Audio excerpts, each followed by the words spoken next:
Hi, everyone. I wanted to jump on and talk to you guys today about a phenomena that I've been discussing with different higher education professionals over the last week. And this is the support systems that are created at institutions for students of color and for marginalized communities as well. Now, I affectionately call this the Underground Railroad that is created at every institution to ensure that harm does not come to our students of color or our marginalized populations. Usually, what this looks like is a group of professionals who share an identity or are minoritized within the institution, and they begin to refer their students to each other. Now, this isn't done arbitrarily. This is not because we feel like we are the best ones to deal with our students of color, but it's more done because we have seen harm come to these students via their engagements or interactions with different offices. And in order to limit that harm, we begin to identify people on our campuses that are able to assist in a genuine and authentic way and are committed to helping the student.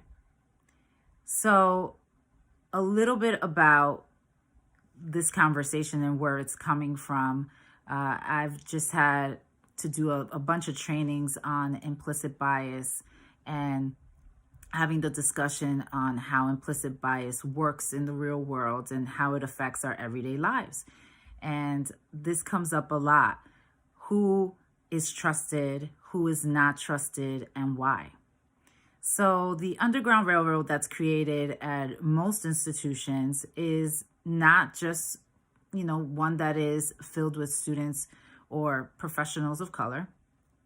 It's one that vets and verifies professionals from all backgrounds to ensure that they are helping students in a meaningful way and that students can go to them, be their genuine selves, and have a positive interaction and have positive access to resources.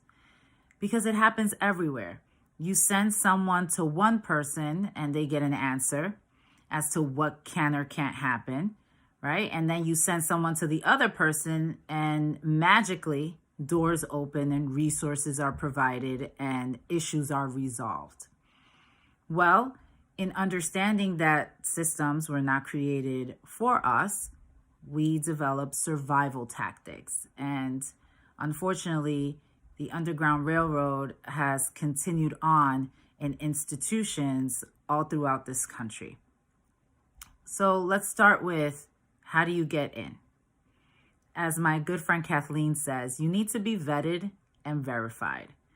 And what that means is that people need to engage with you, ask you questions, listen, and kind of get the receipts as to how you move, what your thought processes are on diversity, on equity, on inclusion.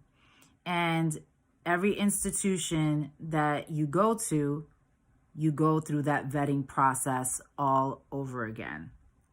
So really getting to know if you are an advocate for the community becomes a part of that vetting and verification.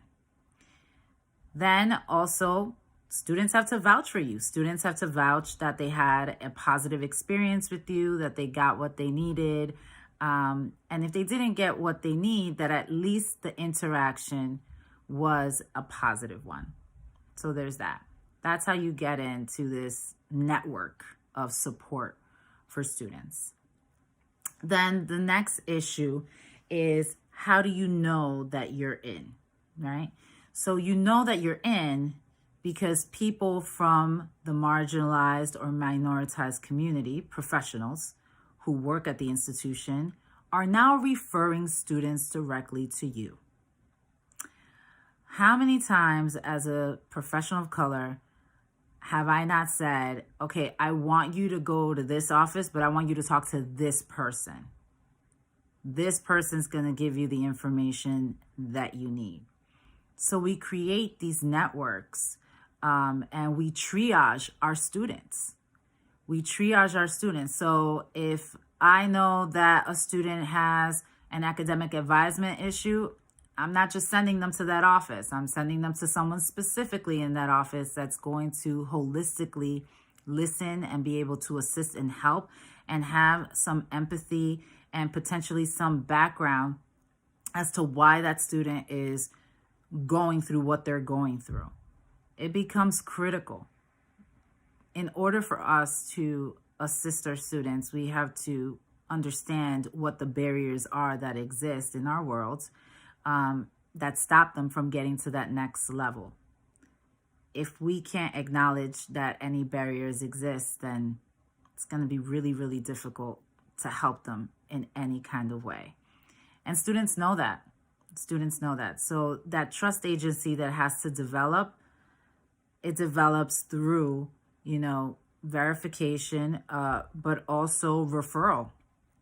If you have someone that you trust on a college campus and they tell you to go talk to this specific person, then when you get there, you're more apt to be at ease and feel as though you're going to at least get a positive or pleasant interaction from the experience. But I wish that we lived in a world where that wasn't the case and where everyone was able to get the help that they needed in the way that they needed it all the time. But that's just not in the world that we live in. So we create these systems to combat the larger system of oppression in order to survive and in order to help our communities rise up and become empowered. So if you're just learning that these underground railroads and institutions exist, you're probably not a part of the support system. And then it starts to become an issue of reflection. Why aren't you a part of it?